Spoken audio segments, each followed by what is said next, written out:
On today's show, why there might be even more urgency than ever for the Ottawa Senators to acquire a right-shot defenseman this offseason. And we continue our 2025 NHL Draft rankings with two more prospect profiles. One of them, a two-sport athlete that's committed to hockey. This is Brady Tkachuk, and you're listening to the Locked On Senators podcast. Your Locked On Senators, your daily podcast on the Ottawa Senators. Part of the Locked On Podcast Network, your team every day.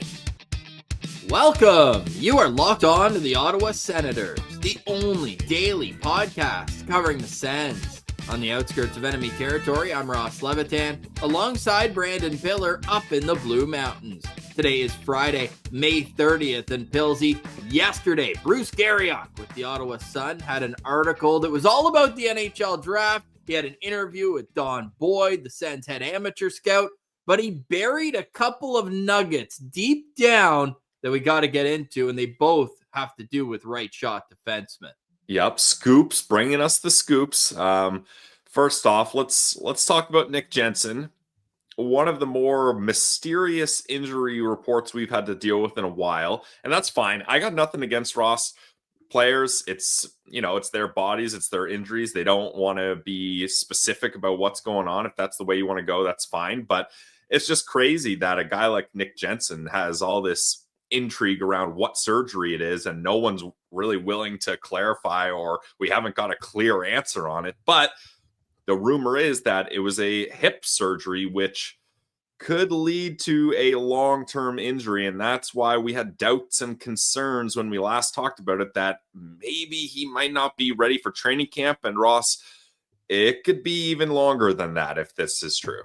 Yes. Now, Bruce originally reported on May 19th that Nick Jensen had surgery for a lower body ailment in New York City. So that would have already been 2 weeks ago. Now, that said, talk in NHL circles is that it's a hip surgery, and the older you get, the longer it takes to come back from these. We are not doctors. Pillsy famously makes sure to let everybody know, and I would like to clarify as well that I am not a doctor. But a quick Google search, how long does it take to recover from hip surgery, would tell you 4 to 6 months.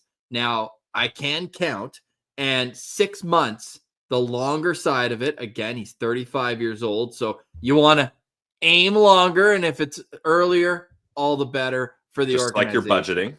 Yep. Shout out Monarch Money. You always want to do that. Now, that would be November. The Senators can't get off to a slow start next season. They already needed a right shot defenseman. We like Nicholas Matin-Palo, but you got to have a little more depth on that right side at the NHL. You don't want to be in a situation where Carter Yakimchuk is playing in the NHL out of necessity. He's going to have to be even better than he was last preseason. They need to really make sure that they're getting the right piece on that right side. Well, Ross, that brings us to our next bit of news from Scoops. What if they're able to solve that problem internally? Are you suggesting that RFA, still under the Ottawa Senators' rights, Lassi Thomson, could be opening night roster for the Ottawa Senators? I'm going to stop you right there.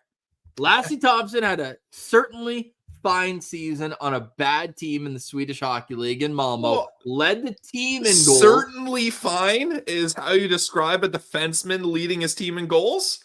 Yeah, now the problem with that, and he also led the team in points. Come on. When your points leader in 50 games has 29 points and your second leading scorer is also a defenseman, you might be lacking a bit of offensive upside on your team. Just saying. Did they not have any forwards play? Like, how did that happen? It's funny because they did have a first-round pick forward on their team. He ended up leaving midway through the season to go play in the AHL. Otto Stenberg, who had an unreal World Juniors, by the way, but he only had 6 points in 25 games with Malmo. Like, I don't know if they were just playing Devils 2003 hockey. The only difference there is the Devils did that once they went up a goal or two. Malmo was almost last in the league in the Swedish Hockey League. So it was not a good year.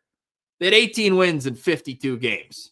Yeah, that's tough. But great year for Lassi in 50 games with Malmo. in the SHL, 17 goals, 12 assists, 29 points. And then even in the playoffs, he had 4 points in 8 games, 3 goals in 8 games.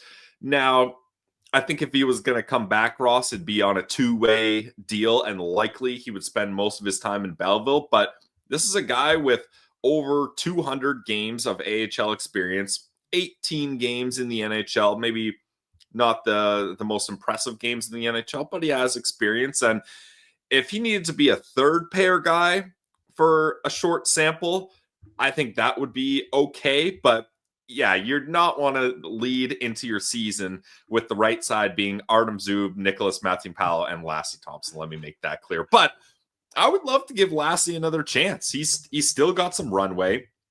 He's only 24 years old. Yeah, he'll be 25 by camp.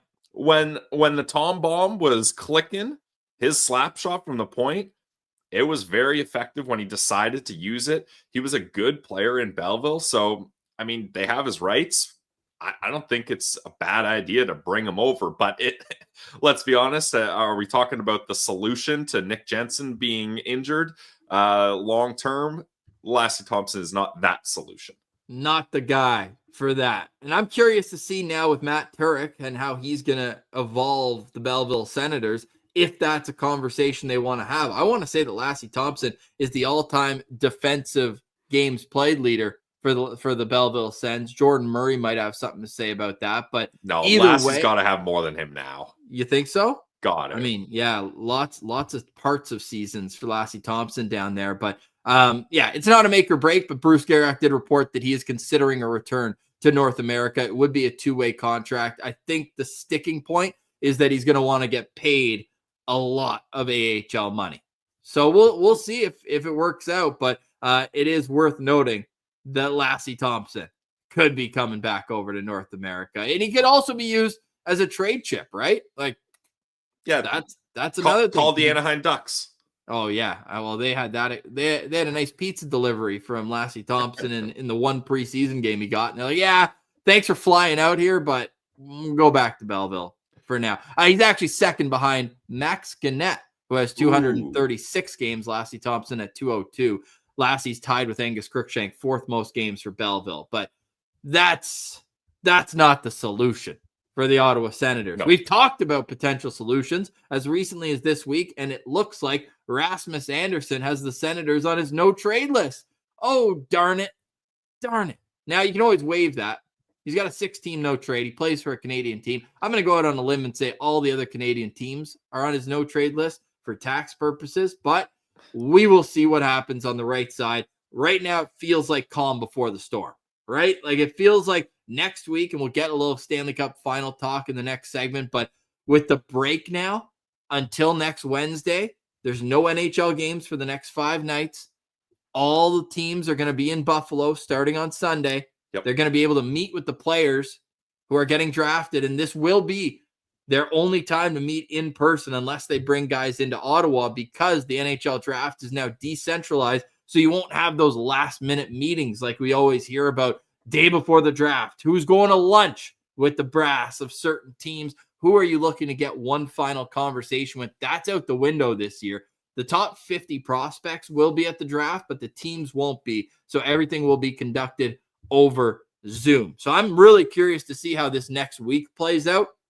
We've got our draft rankings. We've got rainy day topics, but I think that it would be very wise for Steve Staios to try to get some pieces of business done before there's so many other things that will be front and center on his plate when it comes to making sure this team gets better. I think handling the internal stuff here sooner rather than later will be good. And we have seen teams around the league. Tyson Forster, RFA, just signed a new contract. Seattle Kraken hire a head coach in Lane Lambert, poach him off of the Maple Leafs bench.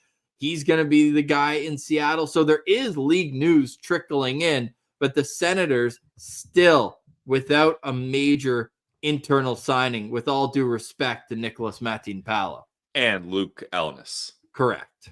Yeah, I feel like Steve Staios, Ross, is the type of guy, though, that he sets up deals. He doesn't just pick up the phone and makes a deal.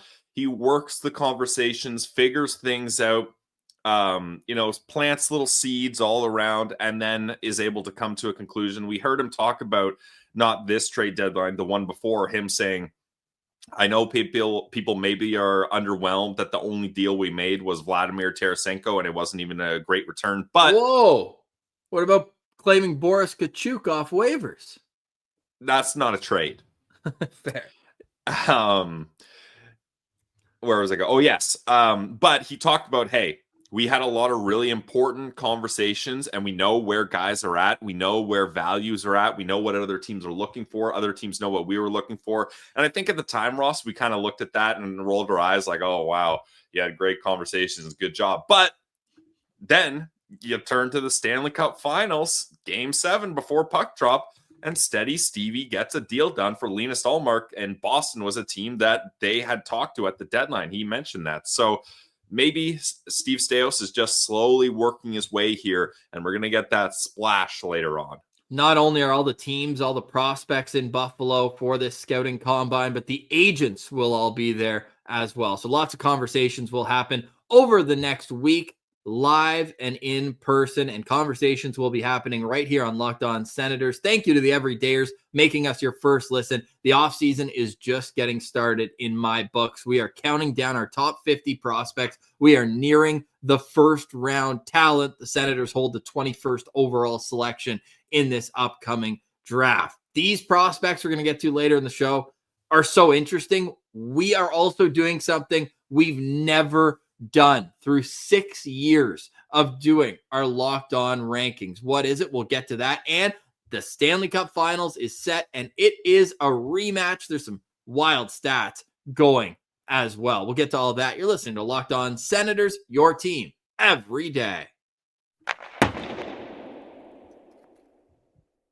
Today's episode is brought to you by our friends over at FanDuel. The NBA playoffs are in full swing. Finals are coming up, and every night delivers highlight-worthy performances, major momentum shifts, and can't-miss moments. Whether it's a game-winning shot or a breakout player, there's never been a better time to get in on the action. But it's also NHL Stanley Cup Finals time. Ross, do you have the finals odds on FanDuel for us? Yes, and when it comes to the finals, you're still looking at that overall, who's going to win the Stanley Cup this year? And the answer is the Edmonton Oilers and the Florida Panthers are both minus money. So it is as close can be. The Panthers opening at minus 106 and the Oilers are at minus 114. How about the Conn Smythe? Connor McDavid at plus 110, Sergei Bobrovsky plus 250, Alexander Barkov at plus 430. Everybody else is a long shot for that Conn Smythe. And the Conn Smythe odds are funny, Ross, because at least I usually approach that. I'm like, okay, which team's going to win? And then who's going to be the best player on that team? Well, last year, Connor McDavid won the Conn Smythe trophy and the Edmonton Oilers didn't win. So it doesn't necessarily work like that. One other fun bet over at FanDuel is the Stanley Cup handoff. Who will be the first non-captain to hoist the Stanley Cup? All bets have action, so no matter who wins, both teams are obviously in the mix here. Ryan Nugent-Hopkins is the leader, but Leon Draisaitl right behind him. And then for Florida, I'm a little surprised by this, but they do always go with the vets who have been around the longest and have not won a Stanley Cup. Nate Schmidt is the favorite at plus 410. Well, because he didn't win it last year with them, so maybe that's why. But yeah, these are the types of bets you can find on FanDuel. And for new customers, FanDuel has a great offer that could give you a big boost. It's the perfect time to sign up. Head to FanDuel.com and place your first $5 bet. If it wins, you'll get $200 in bonus bets. Make every moment more with FanDuel, official sports betting partner of the NBA.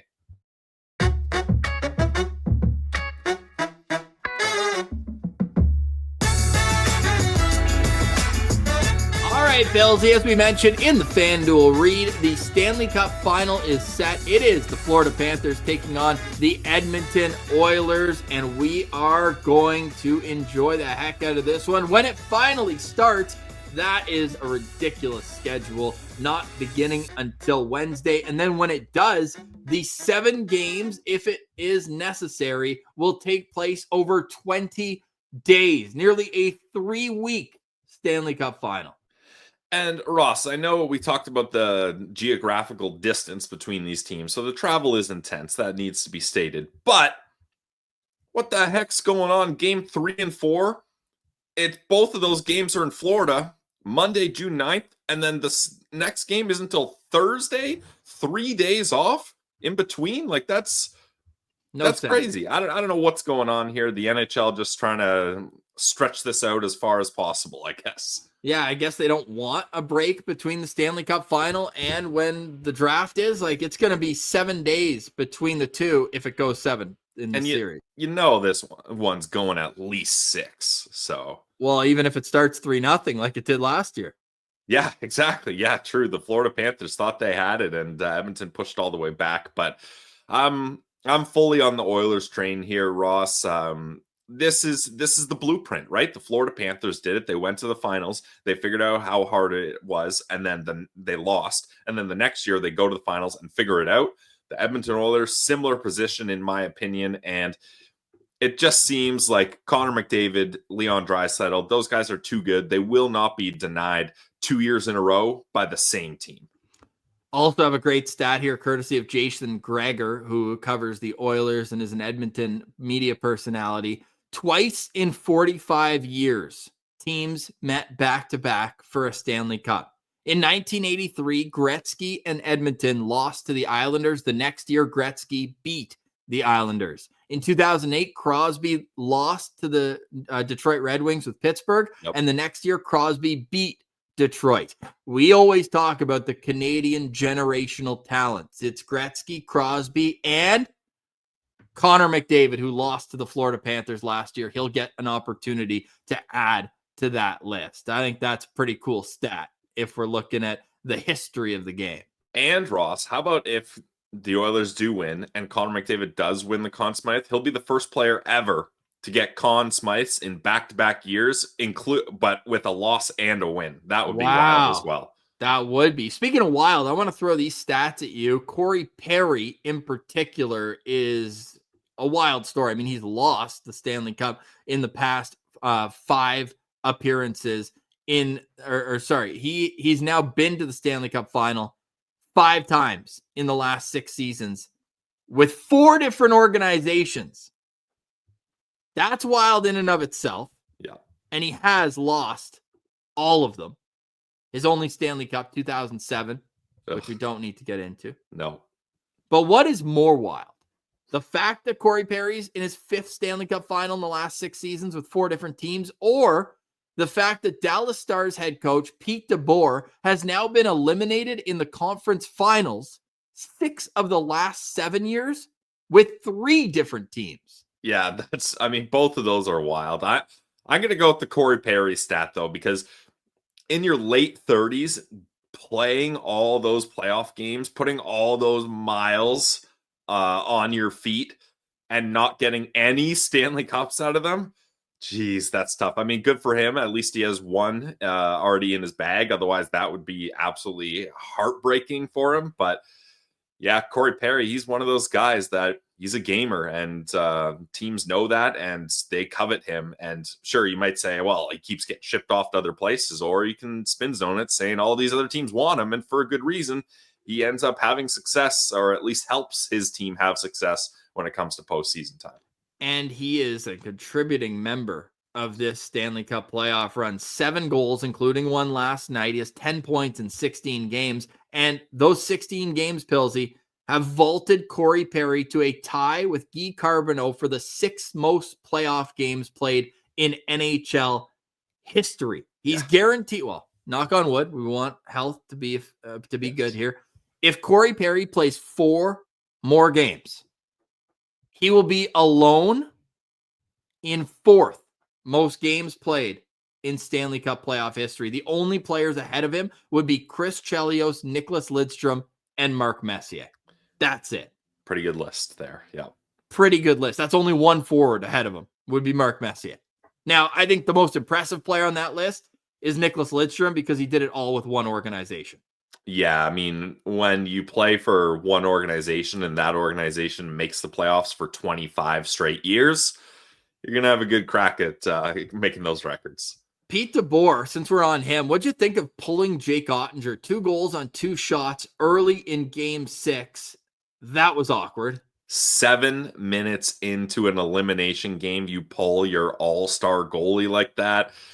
And Ross, those goals were not Jake Ottinger's fault. And I mean, it needs to be said, goalie pulls aren't necessarily only done to punish the goalie or to say we don't believe in you or you screwed this up or whatever. Sometimes it's more of a team jolt, like, hey, you guys, we got to play better. This is unfair to our goalie. Let's get a new goalie in here to try to spark the team, switch something up just to get a vibe change.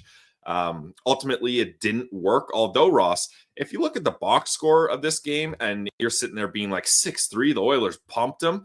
This was a close back and forth game for most of it until Evander Kane scored that goal to make it 5-3. One of the goals were an empty netter, but the Stars went down 3-0 and battled back, and it was a 1-goal game, alternating goals and leads for a decent chunk of this game. So you got to think that maybe if Oettinger stays in there, he's able to shut the door and keep it even closer to that, maybe even help them get a win. So I don't know. Pete DeBoer is an incredible NHL coach, arguably one of the best in the league right now. So I'm not about to question his decision there, but certainly an interesting one that unfortunately didn't pay off for him. Yeah, and it wasn't a great series for Jake Oettinger after he's awesome in the first 2, but yeah. I just think that you ride with the guy that got you there, right? I mean, especially 7 minutes, Ross. Like if this was like midway through the second, and you're like, okay, Otter doesn't have it. He's tired. He's gassed. It's just it's not working tonight. That's one thing. But to only give him a couple minutes to try here, he doesn't even get a chance to get a save. Poor guy. I would have put him in to start the second period once it got to 3-1. The flip, like pull him, yeah, put him back in. Yeah, I mean, I wouldn't have pulled him in the first place, but I just think he's the biggest reason why you're in that position. Yeah. To not let Mikko Rantanen might have. Rantanen had a couple cold spells in the playoffs. He was red hot in the middle of it, but yeah, Jake Oettinger was the most important player on the team, I think. Yeah, I guess when it comes to wins and losses, because he can steal you a win, or if he's not on his game, cost you a loss. That's fair. But like game 6 against Winnipeg, he was the reason why they got that win. Yeah, and you could even argue, like, yeah, I felt like Jake Oettinger deserved a little more respect from the organization there after all he's given him, but coaching decision, and maybe that's why Pete DeBoer has not won a conference final. What'd you think of the returning meme of the Pete DeBoer sword going through his goalie's back again?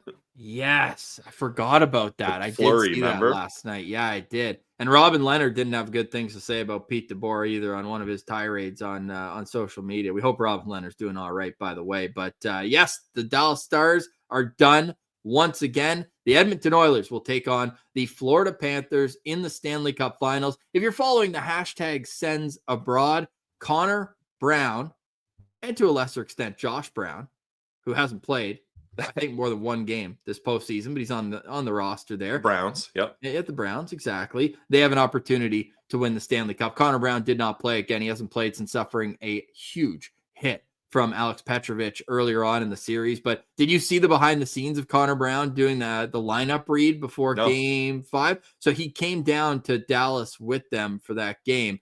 It wasn't Dallas. Might have been Game 4. And Chris Knobloch leaves the room. And I guess Connor Brown had been hiding in a drawer in one of the, like Taylor Swift. It was wild. He rolls out of it with a million kilowatts of energy and gives the lineup read real quick. The NHL posted that video. You can go find it on social media. Really good entertainment there. Love the behind the scenes stuff. Speaking of behind the scenes stuff, when will we see Brady Tkachuk in the NHL Face-Off presented by Amazon? We'll tell you the answer to that and get to our draft profiles next. You're listening to Locked On Senators, your team every day.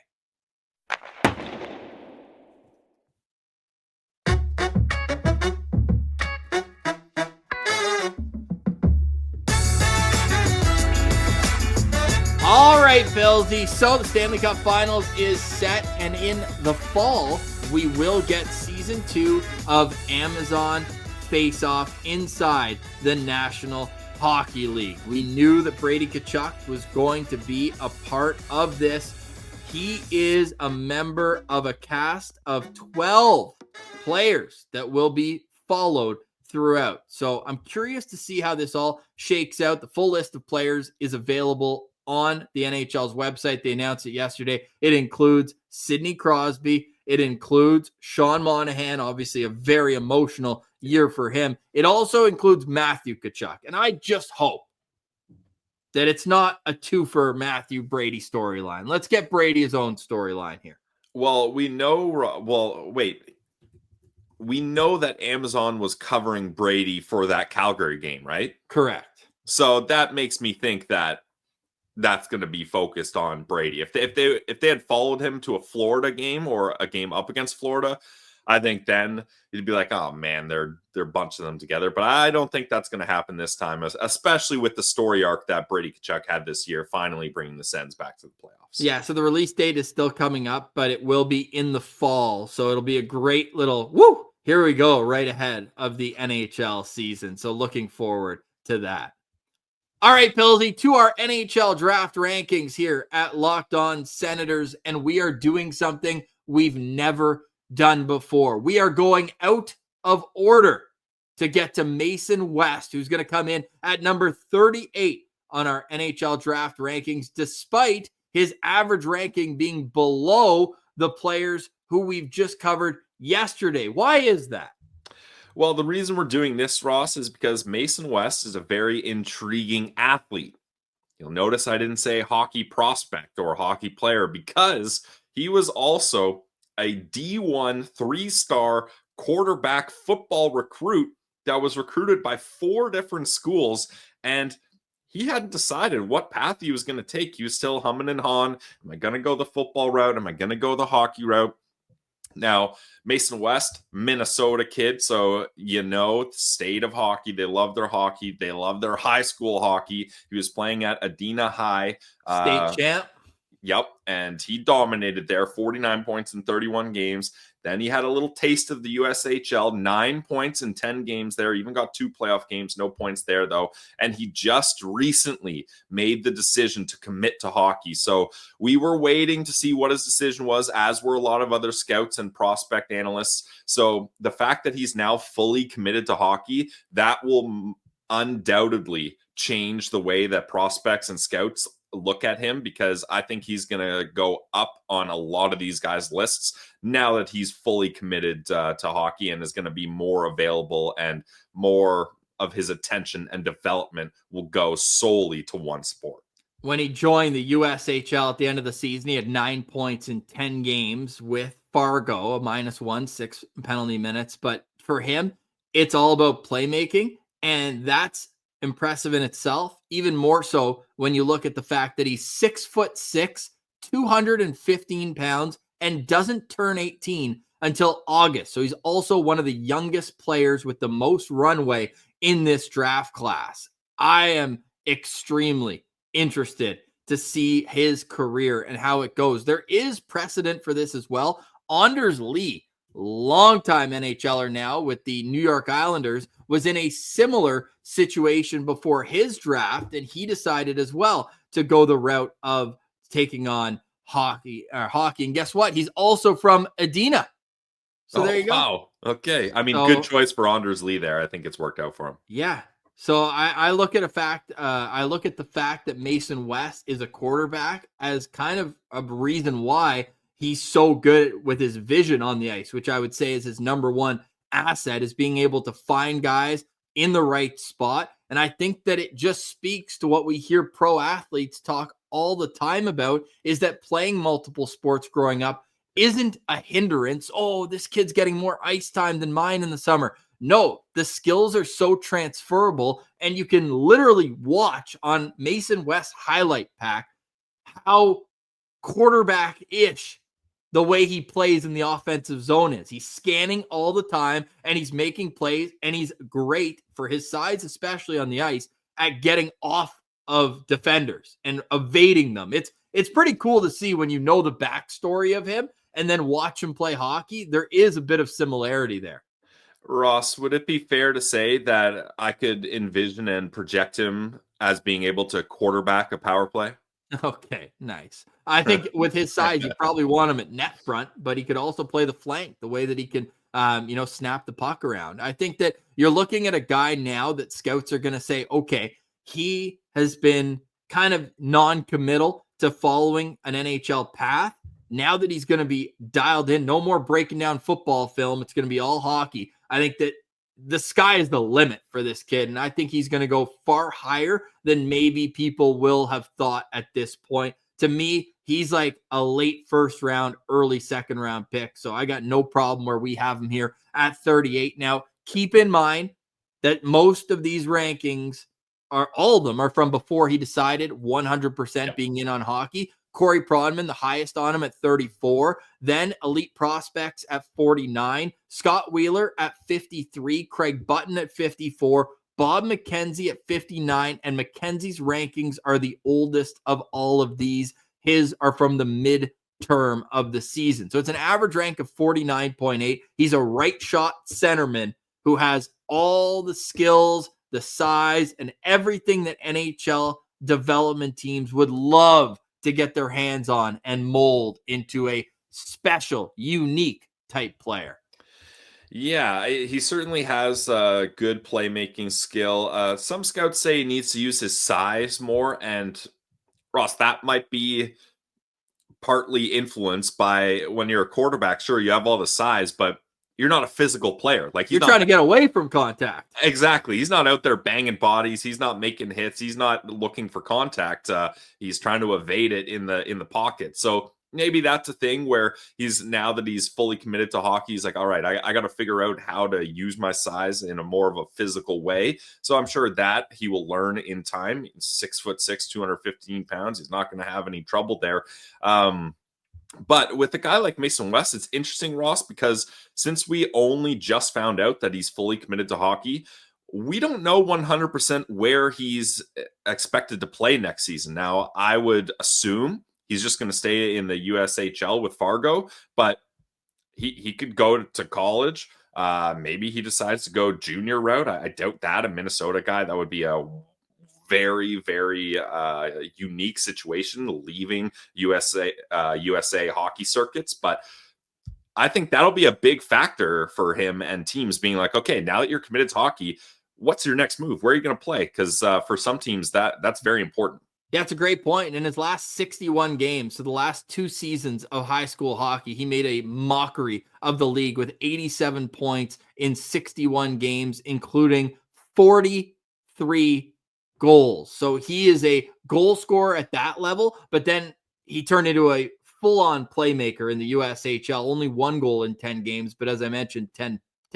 games, 9 points. So I just think that he's the type of player that you really think will take the next step and quickly as the athlete he is. So I would love somehow, some way for him to end up in Ottawa, not at 21st overall, but if they could somehow find a way into the second round, he would be a guy who would be extremely high on my list. Yeah. Okay. Well, I differ from you there. I'm giving him a classic 3 stars, Ross, just because the Ottawa Senators prospect pool is so shallow. This feels like a bit of a risky play to me, considering that he's been splitting his development commitments. Now, I think he's going to turn into a good player now that he's committed, but it's just not the type of risk that I want the Sens to take. And I worry this is one of those, oh, he's got such good size. Let's go for that. I'm not saying he's not going to be a good prospect. I just don't think he's the fit and don't think the Ottawa Senators are going to be in a range where it makes sense to take him. And that I understand, but I also look at how the Sens have drafted in the past, Pilsy, and size and being an athlete are very, very high up and having high compete level and character and all that.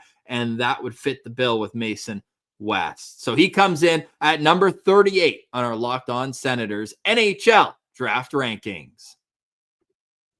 All right, coming in at number 37 on our Locked On Senators NHL Draft rankings. He's a highly skilled forward who was born in Calgary while his dad, Marcus, played for the Flames. It's Eric Nilson coming out of the Djurgården development program in Sweden. Yes, finally, Ross, our first Swede here. Won't be the last either. This is a better year. Last year, I think a bit more of a down year for Yeah. Swedish prospects. This year, we're going to have quite a few more, and 3 of them, including Eric Nilson, all coming from Djurgården, Anton Frundell, and Victor Eklund, both teammates at different levels this past season with Nilson.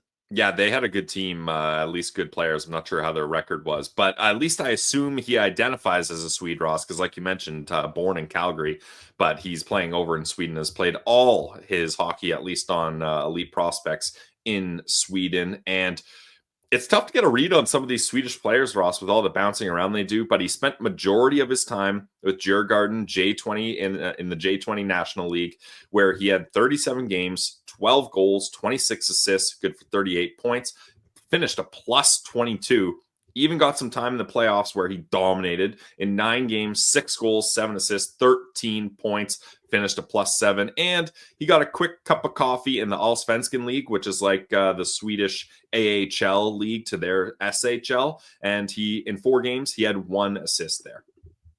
I really like the offensive skill set for this player. He comes into the draft very undersized, though. He's 6 feet tall, 160 pounds. He just turned 18 in May. He's a centerman, but one of those centermen that might end up playing the wing at the National Hockey League level. He's a right shot, and he is as high as a first-round talent, according to McKean's, who have him at 27 on their list. Scott Wheeler at 35, Bob 36, Craig Button at 37. Elite Prospects not sold on him, down at 67. That's an average of 40.4. Over a point per game at the J20 level with 38 points in 37 games. It was a great team, as you alluded to, so the plus minus is obviously going to be good. And he produced in the playoffs, too. The team didn't do great, but 13 points in 9 games. He got a cup of coffee at the higher level, at the Allsvenskan level. I'm curious to see. This is one where you wish that he got next year under his belt, where he'll be in the NCAA with Michigan State. And if it goes well there, all of a sudden he could boom.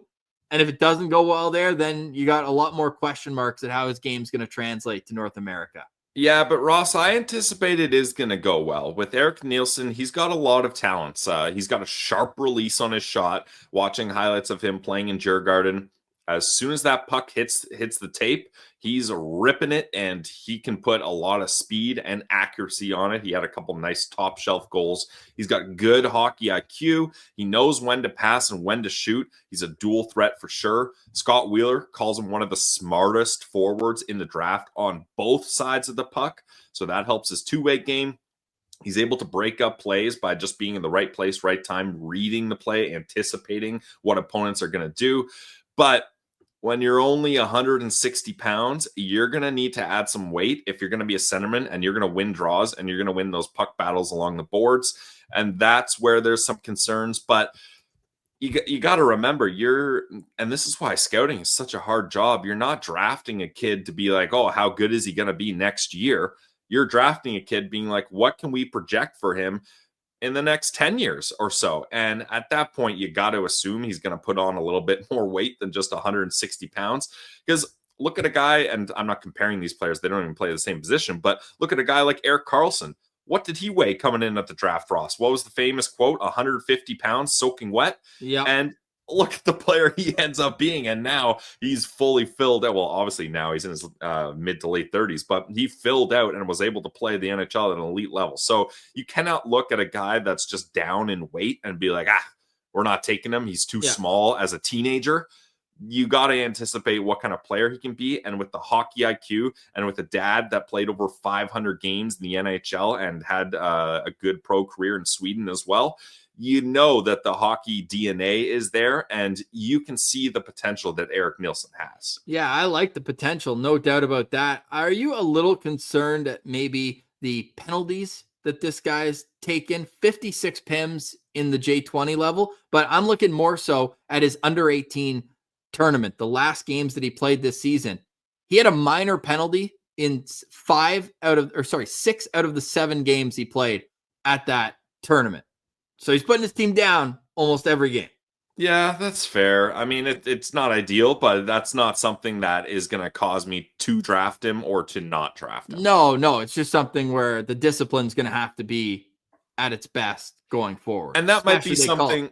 everything at NCAA. Yeah, good point. But that might be something where the undersize kind of has something to do with that, like to win puck battles. Maybe he's not able just to have a clean board battle. Maybe he gets into a spot where he's frustrated and he hooks a guy or gets his stick caught up in a guy's skate, something like that, right? So maybe with a little more size, a little more muscle, he's not going to have to take those penalties, but that's just speculation. Yeah, Wheeler called him a standout player at those U18s. He also called him a winning player, which I think does go a long way. You need to have guys that have that kind of compete level that will help you win games. So you can also say, yeah, maybe it's just he's competing so hard that he's taking a couple extra penalties along the way, and that will clean up as he grows into his frame. He's going to Michigan State, which we covered. Also, Riker Lee yesterday was going to go to Michigan State. They've already got a few high offensive upside players. Their strength and conditioning program is right up there at the top of the NCAA power rankings, I'll call it. I think that's a great fit for him, and I'm really excited to see Eric Nilson next season over in North America. What are your Sens stars for Eric Nilson? Just first of all, yeah, I think going to North America will be really good for him, and teams will like that he's already committed to that. Because Ross, the Swedish players, and we talk about this, European players, their development paths are so crazy. I was looking at his game logs. In April, there was a stretch where he played 5 straight nights of playoff hockey, alternating between J18 and J20. 5 straight games, and not just games, playoff games with different teams every single night. Like, different teams in different leagues. Like, it's wild what they go through, but that just shows you his compete and the fact that these coaches can trust him to plug and play him like that in the playoffs. No players association over there, eh? Yeah, seriously, that would not fly in most North American leagues. But he finished, or for me, I put him down, Ross, as 3.5 stars. Ooh. I see the potential. I like what he could turn into, but again, I'm not sure the range and the fit is the right type of player that the Ottawa Senators are going for here. Eric Nilson comes in at number 37 on our Locked On Senators NHL Draft rankings. If you missed any of them, we will be posting each individual video on YouTube over the course of the next month ahead of the NHL Draft on June 27th. But if you get Eric Nilson and you're watching this as a fan of another team, you're in for a fun prospect, and he will be really interesting to track going forward. All right, Pilsy. So I also wanted to mention on that note, we are going to be posting these every weekend. We will not be putting them in the subscription feeds because we appreciate everybody who has the notifications on for new videos at Locked On Senators. You can click the bell to have that, but we're posting like 10 of these a weekend, so we're going to turn that off. So go check out our YouTube video page and you will be able to find all of these draft profiles. Yeah, just we don't want to flood too much content, and we know the everydayers, they've already seen these prospect profiles, so that's all good. The reason why that we post these, not only is it interesting to be able to look back years from now, but it's also a little bit of a way to open it up, and fans of each team, when they draft these players, what's the first thing you do when the Senators draft a player other than go to Elite Prospects and find out who the heck they are? You want to search highlights and videos and learn about the prospects that just joined your organization. So we find this as a good way to spread our wings a little bit wider than the Senators sphere. Of course, we'll break down all the Senators draft picks as they are made. Pilsy, any final thoughts on today's show? Yeah, I wanted to get your opinion and open up the discussion, Ross. At the end of the Carolina Hurricanes Florida Panthers series, Paul Maurice was adamant that the coaches do not join the players in the handshake line, and you saw kind of a animated conversation between Brindamore and Maurice about it. How do you feel about that? I get it from both sides, like, because Paul Maurice made a good point. He's like, man, these guys just battled. They want to spend their time, congratulating or chatting with people they went up against. And then by the time you're at the end of the handshake line, there's like 8 more guys in suits, the assistant coaches, the trainers. Like, no offense to them, but you don't know them. There's no kind of connection between them, so you don't need to go through that. And the coaches should just have their own kind of embraces and little chit chats after a series. But then I can see it from Rod Brindamore being like, well, I was a longtime player. I feel like I should be in those handshake lines. I want to talk to some of the players of the opponents that I just had to game plan up against. So where do you land on that? Or do you even care? Like, does it even matter?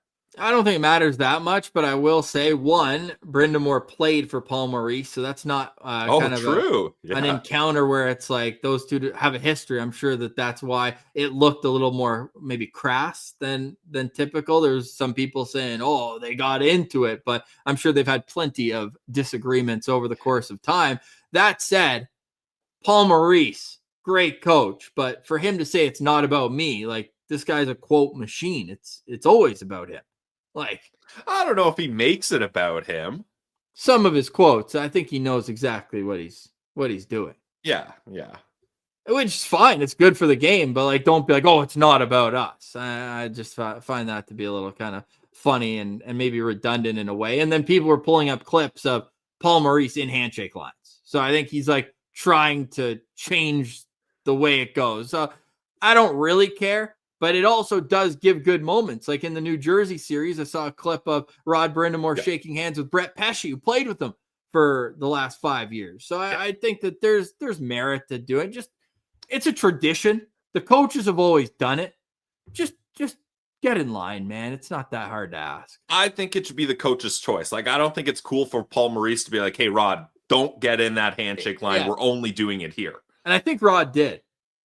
I don't know what ended up. I just saw that bit there. I didn't watch the whole kind of ending. Yeah, strange. But yeah. I mean, when you're going to a third straight Stanley Cup final, what the hell is anybody going to tell you? Yeah, seriously. Thoughts on McDavid touching the Prince of Wales or the Clarence trophy? He didn't do it last year and they lost. So yeah, I guess you switch it up. Actually, no, switching it up is smart. Yeah, if you did the same thing, maybe that's a mistake. But personally, I'm especially after the only chance the Ottawa Senators had with it, Alfie touched it, didn't work out. I'm a don't touch the trophy guy. Yeah. Well, funny enough, the Panthers touched it the first year and then lost and then didn't touch it and won. But both teams didn't touch it last year. Somebody's going to lose. Great clip as well of the handshake line after the Stanley Cup final last year. McDavid congratulating Matthew Tkachuk. Matthew Tkachuk saying, hopefully we see you back here next year. The profit was written. He might regret that, but we'll see. No doubt. Well, we're looking forward to the Stanley Cup final that starts next Wednesday. And we're looking forward to Steve Staios and the Ottawa Senators reshaping not only their own team, trying to get better and get past the first round of the playoffs next season, but also Belleville needs to be a perennial playoff team. And that starts with a complete audit by new general manager Matt Turek down in the AHL. So we'll be covering that as things develop there. Draft rankings continue. Wheeler's final rankings on Monday. Elite Prospects Draft Guide on Tuesday. Draft season is officially here. And happy trails to Oliver Johansson, Senators' third-round pick from the 2021 draft. If he is not signed by Sunday, he is no longer a member of the Senators' prospect pool. So feel like I barely knew you, Oliver Johansson. Have a great weekend, everyone. Thank you for watching, listening, and engaging with the show. Leave a 5-star review wherever you get your podcast. Please click the thumbs up as well on YouTube. It helps grow the show. For Brandon Piller, I'm Ross Levitan. This has been another edition of the Locked On Senators podcast, your team every day.